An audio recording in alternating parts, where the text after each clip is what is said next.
Remember when Taylor Swift and her girl gang were the coolest squad in town? Well, now they've been overtaken by Donald Trump, Elon Musk, Vivek Ramaswamy, RFK, Tulsi Gabbard and Mike Johnson. They went to the UFC together.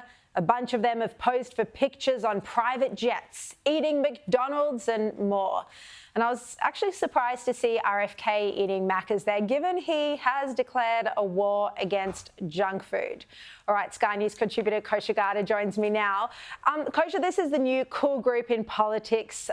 The fans on the internet are going crazy, but Trump and Elon Musk in particular are basically joined at the hip, and they're promising to shake things up. They sure are. They have not left each other's side, as you say, and they look like they're having the time of their lives in this past week in Mar-a-Lago and elsewhere. There's this famous saying that says politics is downstream from culture.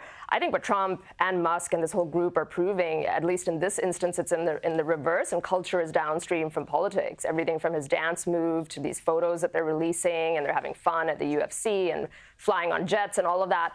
It's interesting because on top, it's layering and packaging something about how that cool factors you're saying and how this team is going to work together, this group of outsiders, on top of the actual policy picks that are making a lot of news right now. And I think it's all deliberate with Trump, that he's trying to signal this cohesive team that shares the same vision and having a lot of fun at the same time. Yeah.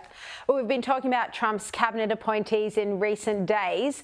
One of his latest is the new press secretary, the youngest ever at the White House, Carolyn Levitt. Also, another controversial pick has been RFK Jr. to head the Department of Health and Human Services. What's the reaction, Kosha, been like to these two appointments?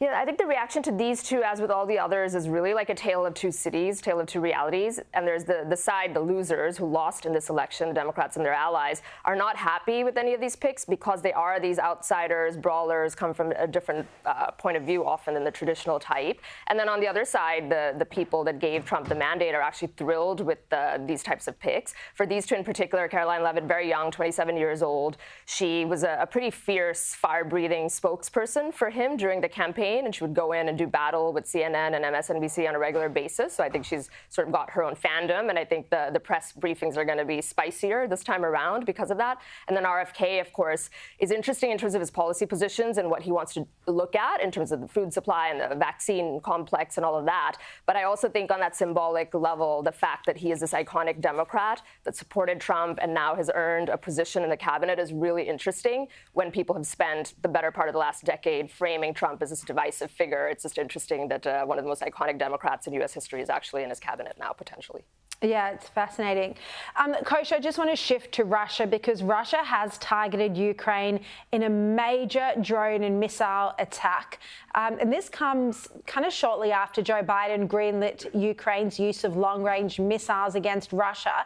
Do you think these two things are linked? It would appear so, and it is interesting that the Biden administration made this move at the 11th hour, with just 2 months left in his presidency. And some would say that it's sort of he's pushing in or packing in a little bit of an escalatory move while he has that time left, because the Trump administration has made no secret of the fact that they're going to go a different way, probably towards a peace settlement of some sort. And I do think that the two things, are linked, and that's probably the most logical conclusion we can draw from what's happened in the last 24 hours. Yeah, look, that Russia attack overnight on Ukraine has been highly concerning, and it, has been reported that it targeted some critical sites. So, look, we have to hope that that aggression from Russia doesn't escalate as well in the next 2 months. I mean, Trump has said he's going to sort this out. We're yet to hear the proper detail of that. His remarks, as you said, during his election campaign about Zelensky were very concerning. Let's hope he doesn't go down any weak national security path, because we do need a strong US leadership on this front and not to side with Russia. All right, Kosha Gada, thank you very much for your time.